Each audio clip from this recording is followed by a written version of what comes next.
Husband ওরে রাইখা চলে গেছে। যেহেতু মেয়েটার বয়সে কম, তাছাড়া একটা বাবু হয়ে গেছে তার, এই দুইটা বিষয় সুরক্ষার জন্য আপনাদের এখানে রাখা।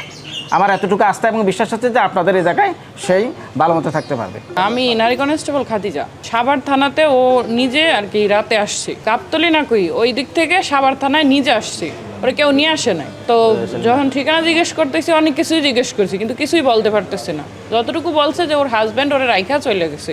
তো থানায় ছিল, সকালবেলা আমরা সমাজসেবা অধিদপ্তরের যারা আছে তাদের জানানো হয়েছে, এরপর ওনাদের মাধ্যমে আমরা নিয়ে আসছি। আমি মোহাম্মদ মুস্তাফিজুর রহমান, উপজেলা সমাজসেবা কার্যালয় সাভার। আমি একজন শিশু সুরক্ষা সমাজকর্মী। আমি বিষয়টা জানার পর আজকে সকাল 10:30 কি 11টার দিকে বিষয়টা জানতে পেরেছি। জানার পরে থানা আসলাম। থানা আসার পরে ওর সাথে কথা বললাম। ওর সাথে কথা বলে ওর ঠিকানা সম্পর্কে জানতে চাইলাম, মানে কোথায় তাকে রেখে গেলো, কি আসল বিষয়, সে কিছু বলতে পারে না এই বিষয়। এবং সে বলল যে তাকে আমিন বাজারে যার সাথে সে থাকতো তাকে সেখানে রেখে সে চলে গেছে এবং তাকে মারধর করে। পরে বিষয়টা জানার পরে থানাতে আসলাম। তার সাথে আমি একাকীভাবে কথা বললাম। কথা বলার পর সে আসলে বিস্তারিত কোনো ঠিকানা দিতে পারে নাই। তার বাসা কোথায় ছিল সেটাও বলতে পারে না। বললো যে আমার বাবা মা কারোর সাথেই কোনো পরিচয় নাই, জাস্ট ছেলেটার সাথে আমার বিয়ে হয়েছে। আসলে বিয়ে হয়েছে কি না হয়েছে এই বিষয়ে সে আসলে অবগত না। তবে এখন বাবুটা নিয়ে সে যাবে কোথায়, শেষ পর্যন্ত আপনাদের শরণাপন্ন হলাম। এই বাবুটার সুরক্ষার জন্য আপনাদের এখানে আপাতত রাখতে আমরা আসলাম, নিয়ে আসলাম থানায় জিডি করার মাধ্যমে। আমার নাম সাইমা। তোমার বাবার নাম? সাইফুল ইসলাম। তোমার মায়ের নাম? তানিয়া। তোমার বাড়ি কোন জায়গায়? আমার বড় চাচা, তার সাথে ছোট থেকে গাইবান্ধা মানুষ হয়েছি। তারপরে ওনে মানে একটা স্কুলে ভর্তি করে দিছে, তার পড়ি নেই, মানে ওন থেকে একটা ছেলের সাথে আমার পরিচয় হয় ওই স্কুল থেকে, ওখান থেকেই তারপরে আমরা পালাই বিয়ে করি। তারপর থেকে আমার বড় বাবার সাথে আর পরিচয় মানে করা হয় নাই, যোগাযোগ করা হয় নাই। তারপরে যে গাবতলীর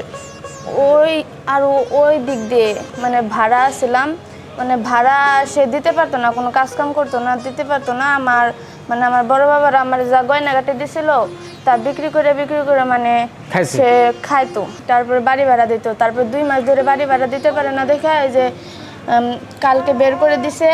তারপরে মানে সব কিছু বাহিরেই আসছিল।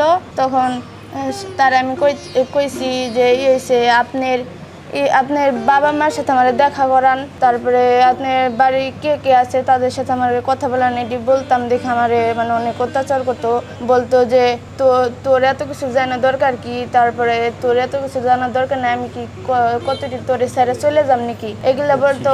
যদি বলতাম আপনার নাম্বারটা দেন আমি মুখস্থ করি, কয় দরকার নাই, এত কিছু করার দরকার নাই, মানে অনেক কিছু বলতো, অনেক অত্যাচার করতো। তারপরে কালকে গাবতলী আইনে রাইখে চলে এসে আমি কইছি কি ওই যে বাবুর লিগে ওটি কিনবে গেছি, তখন আমার দোকানে রাইখে বলে কি যে আমি প্রস্রাব করে আসি, এই কথা বলে চলে এসে আর আসে না। 1-1.5 ঘন্টা হয়ে যায় আমি ওই দোকানে বসে আসছিলাম। তারপরে অনেকক্ষণ খোঁজাখুঁজি করছি, আসে না। পরে 12টার দিক দিয়ে থানায় চলে গেছি। আপনার চাচার নাম কি? আলমাস। উনি গাইবান্ধা থাকেন? না, এখন ওখান থেকে চলে গেছে অন্য জায়গায়, মানে ওই জায়গায় ভাড়া থাকতো, এখন ওই জায়গায় তো অন্য জায়গায় চলে গেছে। এখন কোন জায়গায় গেছে ওইটা আমি চাচার সাথে কেন থাকতেন? আপনার বাবা মা নাই? আমার মা বাবা বলতে গেলে আমার বাবা বাহিরে ওই জায়গায় বিয়ে করছে, আর আমার মা আরেকজনের সাথে চলে এসেছে। মানে এরকম আমার এরকম ছোট ছোট চলে আসে। তার মানে আপনাকে আপনার বড় চাচাই মানুষ করছে? হ্যাঁ। যে ছেলেটা আপনাকে ফালায় থুয়ে গেল, ওই ছেলের নাম কি? সুহাগ। কোথায় পরিচয় হয়েছিল আপনার সাথে? স্কুলে। ও কি স্কুলে পড়তো? স্কুলে আসতো, মানে আসা যাওয়া করতো, ক্লাস করতো না। ওর সম্পর্কে ধুতেলাম ভালো মন্দ কিছু জানি না, কিছু জানাইতো না। সবচেয়ে বড় কথা হলো ও যদি তার স্কুলের ঠিকানাটা বের করতে পারতো তাহলে আমরা বিষয়টা বের করে ফেলতে পারতাম। ওটাও বলতে পারতেছি। নাম মনে আছে? এই জায়গা দেওয়ার অর্থ হলো এটা তো একটা আসলে বৃদ্ধাশ্রম, শিশুদের নিয়েও কাজ করছেন, আপনারা বিদ্যুতের নিয়ে কাজ করছেন, আমার তো পূর্ব পরিচিত। তাই আমি আলমগীর ভাইয়ের সাথে বিষয়টা শেয়ার করলাম। তখন বাইকে বললাম যে ভাই আপাতত অন্তত পক্ষে আপনাদের এখানে তাকে রাখেন, যদি আপনারা রাখতে অপরা করেন কিছুদিন রাখেন, পরে আমরা দরকার হলে সেফ হোমে দিয়ে দেবো, এই জন্য রাখা।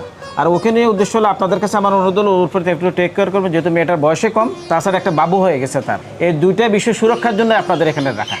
আমার এতটুকু আস্থা এবং বিশ্বাস আছে যে আপনাদের এই জায়গায় সেই ভালো মতো থাকতে পারবে।